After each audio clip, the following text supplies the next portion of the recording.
Hello, I'm Kimberly Henrie, and this is Living the Good Life. In this series, we'll feature conversations around ways to embrace the goodness of life and take a big, juicy bite out of it. Food for the soul and the funny bone.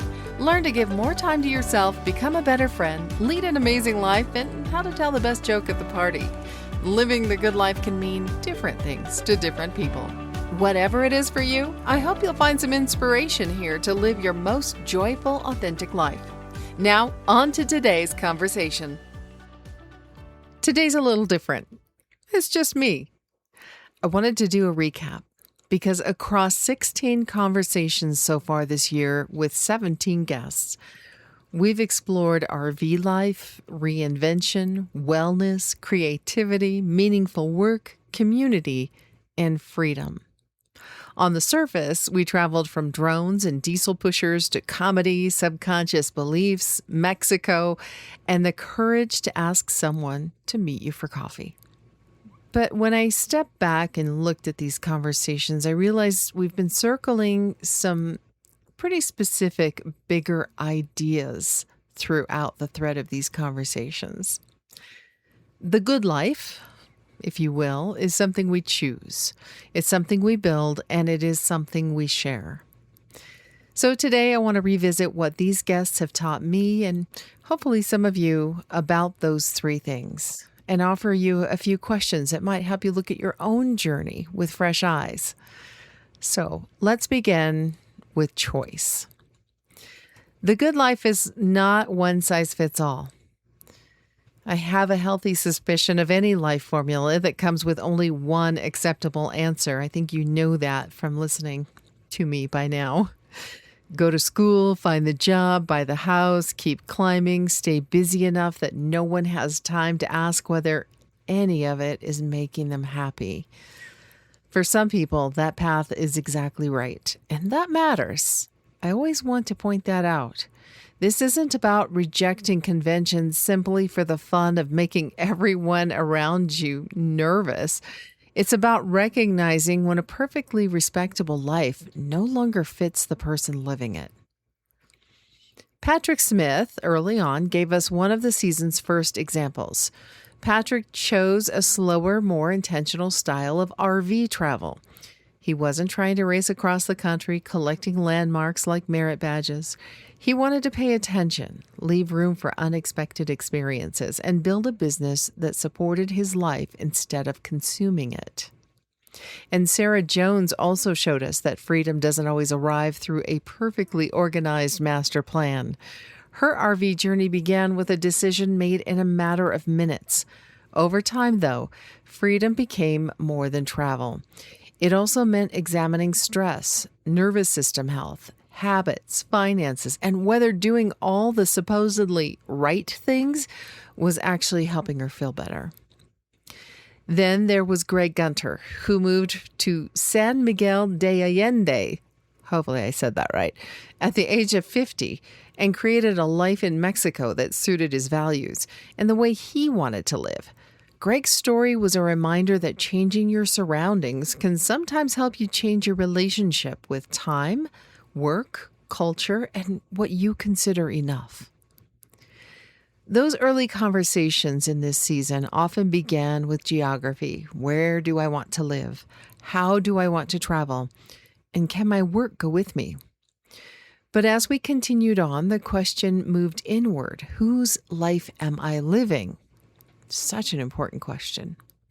Meghan DeFord talked about checking the boxes of success while privately wondering, is this it? Her work had become such a large part of her identity that losing the role forced her to ask who she was without her title. Meghan invited us to look at our values, not the values we claim because they sound admirable, but the values that can actually be found on our calendars and in our decisions. Jeffrey Eisen had achieved the traditional version of success as the president and CEO of a steel company. Yet his deeper transformation began when he recognized that a life can look accomplished from the outside and still feel unaligned on the inside. His story challenged the assumption that achievement and fulfillment are interchangeable. They can be friends, certainly, but they are not the same person. Mia Dins gave us one of my favorite images of the season. She described the feeling of trying to squeeze herself into a life that didn't fit, like forcing a foot into the wrong shoe. The conventional path was not wrong. It was simply wrong for her. Her nomadic life and continuing identity shifts remind us that discovering what fits may require exploration before certainty. And Mari Wuellner brought this theme into sharp focus. She had followed the blueprint, combined the expectations of business success with the expectations of being a wife and mother and building a thriving agency. From the outside, she had it made. From the inside, she was running on default mode and eventually experienced a panic attack. Mari's permission slip framework asks us to stop outsourcing every decision and begin trusting ourselves again. The cultural checklist is not a legally binding contract. We are allowed to reconsider it. That may be the first lesson of this season. Living the good life requires enough honesty to recognize what fits, what no longer fits, and what may never have belonged to us in the first place. So here's the question I want to leave you for this first section of our podcast today. Am I building the life I genuinely want, or am I becoming extremely good at performing the life I was handed?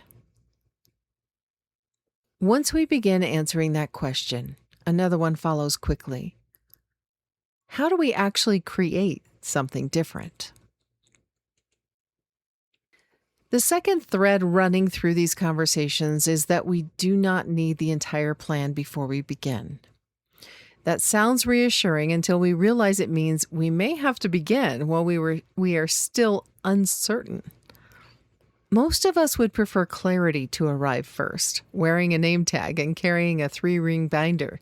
Unfortunately, reinvention is rarely that considerate. Brett Jensen spent decades in law enforcement and served in the Army. His next chapter included RV life, riding a drone services business, and work using drones in first responder operations. Brett didn't retire from purpose. He allowed purpose to take a new form.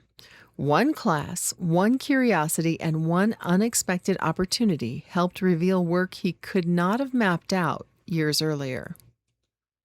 Kelly Freeman and Dane Mulligan also built their next chapter as they lived it. They went from a 4-acre homestead and Kelly's long postal career to full-time travel in a vintage motorhome named Elsa. They weathered breakdowns, an Arctic blast, roadside surprises, gigs, ghost stories, and the unpredictable education that comes with taking an older RV across the country. But their story was never just about the rig. Kelly continued creating jewelry and imagining a future shop. Dane continued making music, playing shows, writing, and recording. Their life on the road became part adventure, part creative laboratory, and part reminder that sometimes the dream evolves while you're already moving. Patty Scallan offered another version of action. After several people near her age died within a short period, she and her husband stopped talking about someday and moved toward their dream of living near the beach. That wasn't recklessness.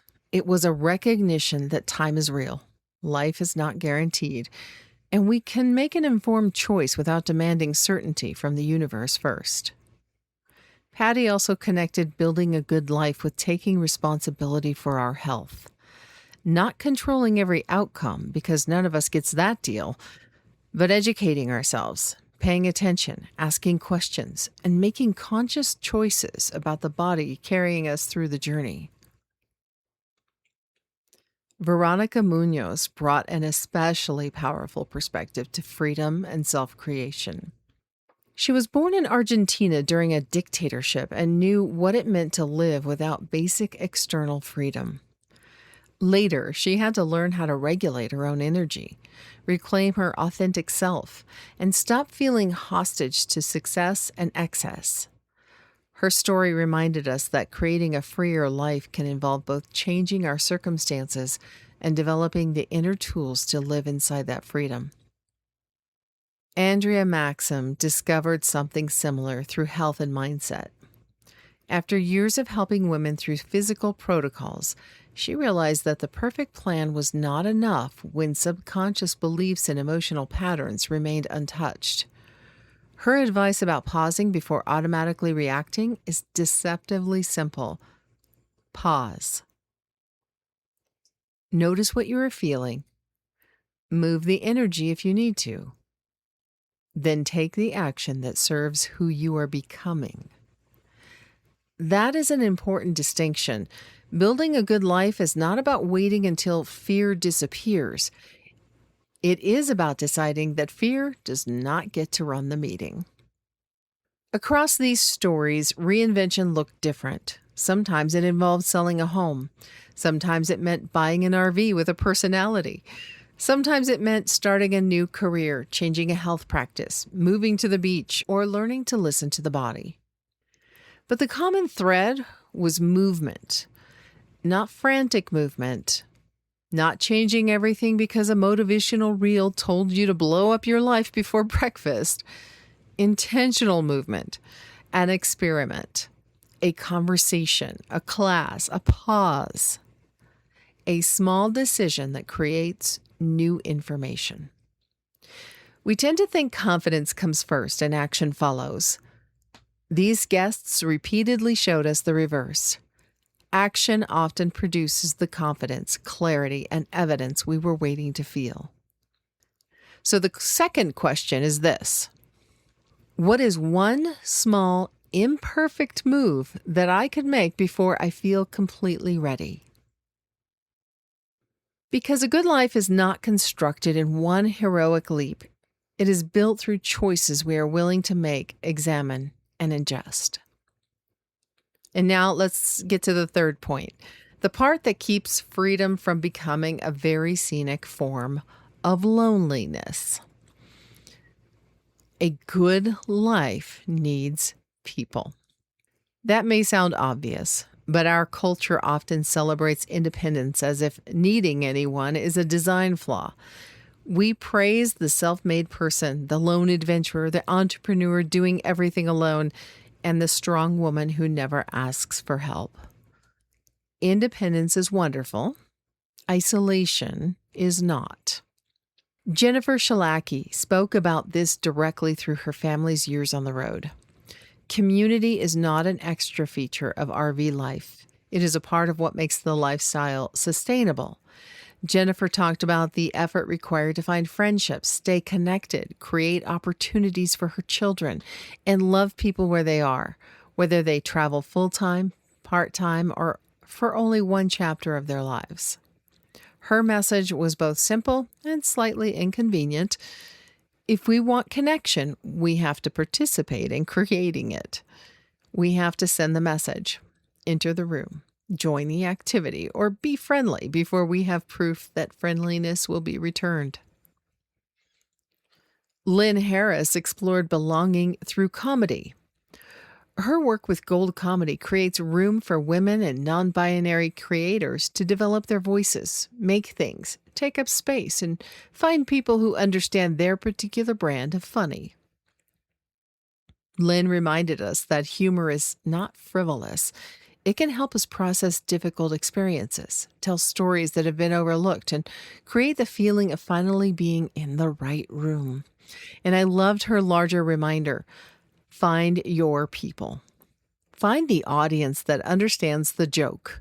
Find the community where you don't have to explain every part of yourself before you are allowed to belong. Sebastian Samuel approached authenticity and connection through meaningful work. As a brand architect, he helps people uncover what is genuinely real about their work and express it in a way others can feel and understand. But one of the most revealing parts of his story was personal. When he was younger and shy, someone encouraged him to try improv. That invitation opened up something in him and helped influence the person and communicator he became. We sometimes underestimate the effect of noticing another person's possibility. A single invitation can become part of someone else's life story. Georgette Beck brought all these ideas together through her 4 C's: contemplation, community, caring, and contribution. Her own journey moved through insecurity, people-pleasing, grief, courage, and the gradual discovery that she had a real life filled with relationships and meaningful places to show up. Georgette also gave us a practical first step for loneliness. Acknowledge what you are feeling. Identify someone who has been kind or respectful and reach out. Invite that person for coffee. Take a class. Attend the concert. Say hello to the neighbor. It sounds small because it is small. Small is not the same as insignificant. And this thread wasn't limited to these 4 conversations. Sarah spoke about how challenging it can be to create community without a permanent home base. Patrick kept returning to relationships and helping people. Belonging became one of Meghan's central values, and Mari's next chapter includes building a collective where personal growth becomes more accessible. Even the most independent stories kept circling back to connection. That doesn't mean we all need a contact list the size of a small city. Meaningful community may be a few trusted people, a creative circle, a neighborhood, a campground conversation, or one person who notices that we have gone quiet. The size matters much less than the willingness to show up for one another. This 3rd theme also changes how we think about purpose. Purpose does not have to be one impressive mission printed beneath our name. It can be helping a person, making someone laugh, creating a safer room, sharing what we have learned, inviting someone in, or contributing our gifts where they are useful. Freedom becomes more meaningful when it gives us the capacity to create, connect, serve, and contribute. And belonging is not merely finding the perfect people who arrive fully assembled and instantly understand us. Sometimes belonging begins when we decide to become one of the people who makes the room warmer. So the 3rd question today is, who could I reach toward? And what could I contribute from the life I am building? When I look back at these 16 conversations, I don't hear 17 people offering one universal formula for living the good life. Thank goodness. One universal formula would make for a very short podcast and a very boring world. Instead, I hear 17 different lives asking us to pay attention. Patrick, Sarah, Greg, Meghan, Jeffrey, Mia, and Mari reminded us that the good life must be consciously chosen. We have to decide what freedom, success, enough, and alignment mean for us, not simply inherit the definitions and spend decades defending them. Brett, Kelly, Dane, Patty, Veronica, and Andrea showed us that the life we choose is built through action. We experiment, we learn, we change course. We tend to our inner life as well as our external circumstances. We stop requiring ourselves to know the ending before we are willing to begin. And Jennifer, Lynn, Sebastian, and Georgette reminded us that the life we build becomes richer when it is shared through friendship, creativity, encouragement, service, and contribution. Choose it, build it, share it. Maybe that is the larger lesson of this season so far. The good life is not one destination. It is not an RV, a house near the beach, a business, a particular bank balance, a perfectly regulated nervous system, or a permanent state of enlightenment in which we never again become irritated by passwords or traffic. Wouldn't that be nice? Those things may be part of the story. Well, perhaps not the password irritation. I don't think anybody's moved past that yet. But the good life is something more alive than a final achievement. It is relationship with our choices. It is the willingness to notice when something no longer fits, take responsibility for the next step, and remain connected to the people and purposes that make the journey matter. So, as we close out this episode, I want to return to those 3 questions. 1, Am I building the life I genuinely want or performing the one I was handed? What small, imperfect move could I make before I feel completely ready? And finally, who could I reach toward, encourage, or contribute to from the life I am building? You don't have to answer all three today. You don't need a color-coded reinvention binder by Friday. Just notice which question stays with you. That may be the one pointing toward your next chapter. I want to thank Patrick, Sarah, Brett, Kelly, Dane, Jennifer, Patty, Lynn, Veronica, Greg, Sebastian, Meghan, Andrea, Jeffrey, Mia, Georgette, and Madi for sharing their stories, wisdom, humor, and humanity with us. And thank you for listening, reflecting, and continuing to explore what living the good life means for you. If you haven't already, subscribe to the Living the Good Life podcast and the community on Facebook so you don't miss the conversations still ahead.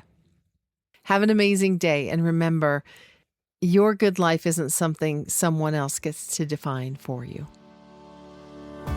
Be sure to check the show notes for links mentioned in this episode and join us in the Living the Good Life Facebook community for previews of each episode, the opportunity to pose questions directly to our guests, bonus content, and a community of people committed to living their best life and sharing the journey.